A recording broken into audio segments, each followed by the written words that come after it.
Hello students, how are you all. I hope सभी अच्छे होंगे।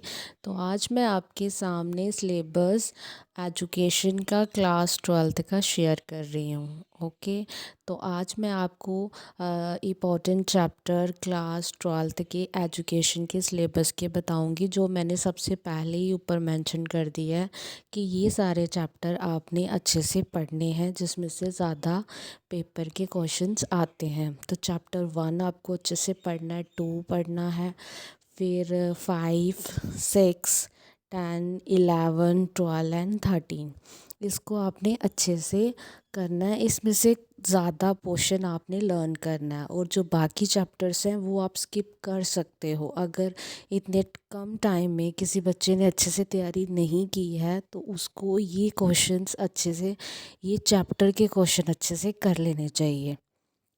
So let's start. मैं वन बाय वन चैप्टर की डिस्कशन करती हूँ। सबसे पहले जो फर्स्ट चैप्टर है करिकुलम, उसमें आपको डेफिनेशन अच्छे से आनी चाहिए, मीनिंग और इम्पोर्टेंस तो आपने करनी ही है।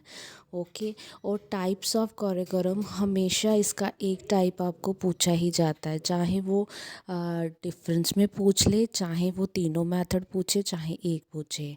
उसके बाद आपको सेकंड चैप्टर में से आपको को करिकुलम एक्टिविटीज़ के बारे में पढ़ना है। अब एक्टिविटीज़ कौन कौन सी होंगी, अब उसमें लिटरली एक्टिविटीज़ हो सकती हैं, जैसे स्कूल में डिबेट, स्कूल मैगज़ीन, लाइब्रेरी, ये आपको शॉर्ट में क्वेश्चन पूछे जाएंगे। फिर स्कूल एक्टिविटीज़ में मॉर्निंग असेंबली, एनसीसी, फिज़िकल में स्पोर्ट्स, ठीक है, ये सारी आपने पढ़ के जाना है। इसमें से क्वेश्चन ज़्यादा पूछे जाते हैं। जो चैप्टर थर्ड है उसमें ऑब्जेक्टिव्स पूछते हैं, ज़्यादा नहीं पूछा जाता, ठीक है। उसके बाद चैप्टर जो 4 है उसमें आपको क्या करना है, पोल्यूशन एजुकेशन, पॉपुलेशन एजुकेशन के बारे में पढ़ना है। इसमें आपको मीनिंग, उसके ऑब्जेक्टिव, नीड और इम्पोर्टेंस, ये भी चैप्टर इम्पोर्टेंट है, आपको उसको अच्छे से पढ़ना है। उसके बाद मीनिंग क्या होते हैं, काज क्या है पॉपुलेशन एक्सप्लोजन का, कॉन्सिक्वेंसीज क्या हैं, कंट्रोल क्या है। देखो, काजीज़ और कॉन्सिक्वेंसेस का क्वेश्चन लॉन्ग आता है पेपर में, इसका आएगा ही आएगा, तो इसलिए इसको अच्छे से पढ़ना है। उसके बाद चैप्टर 5 है वो एजुकेशनल थिंगर्स हैं। देखो, 3 थिंगर्स हैं, 2 थिंगर्स अच्छे से पढ़ लो।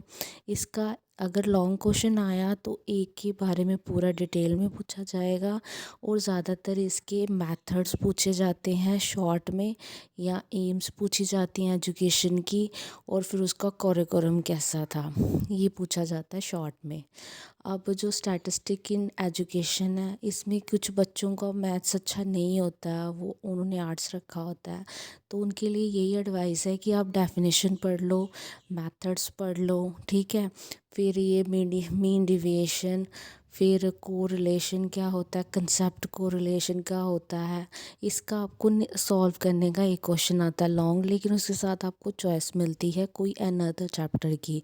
तो अगर बच्चा इसको नया भी करे या इसको निकालने में प्रॉब्लम है तो वो थ्योरेटिकल बाकी चैप्टर पढ़ ले तो उसका क्वेश्चन निकल जाएगा। देन मोस्ट इम्पॉर्टेंट चैप्टर है ह्यूमन ग्रोथ एंड डेवलपमेंट। इस पे बहुत ज़्यादा पेपर पूछा जाता है।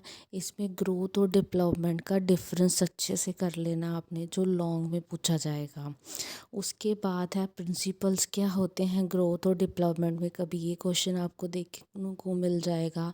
फिर स्टेजेस क्या हैं ग्रोथ डेवलपमेंट की, another important question. Infancy state होती है जो छोटे बच्चों की स्टेज होती है, 5 साल, फिर चाइल्डहुड आता है, फिर लेट चाइल्डहुड आता है, और इसमें स्टेजेस में सबसे मोस्ट इम्पॉर्टेंट है एडोलेसेंस, जो नेक्स्ट पेज पे है। ये टॉप पे देखिए, एडोलेसेंस के करैक्टरिस्टिक्स, नीड, जो अभी आपकी स्टेज चल रही है, जो बच्चे अभी 12th में हैं उनकी अभी एडोलेसेंस स्टेज ही चल रही है, तो इसीलिए आप जो फील करते हो, महसूस करते हो, वो सारा इसमें बताया है, और ख़ुद के साथ कंपेयर करके देखिए, आपको भी ये चीज़ें फील होती होंगी। नेक्स्ट है मेंटल हेल्थ एंड हाइजीन। ये आपने पूरा चैप्टर पढ़ना है, इसमें से कुछ नहीं छोड़ना है, ये आपको ज़्यादा आता है पेपर में। लर्निंग के लिए आप डेफिनेशंस पढ़ लो, ठीक है, डेफिनेशन ऑफ लर्निंग, फिर टाइप्स ऑफ लर्निंग पढ़ लो, ठीक है। बहुत है, इतना भी कर लोगे तो इट्स ओके। चैप्टर 10th जो है उसमें एडजस्टमेंट है, माल एडजस्टमेंट है। एडजस्टमेंट क्या होता है, उसके करैक्टरिस्टिक्स क्या हैं।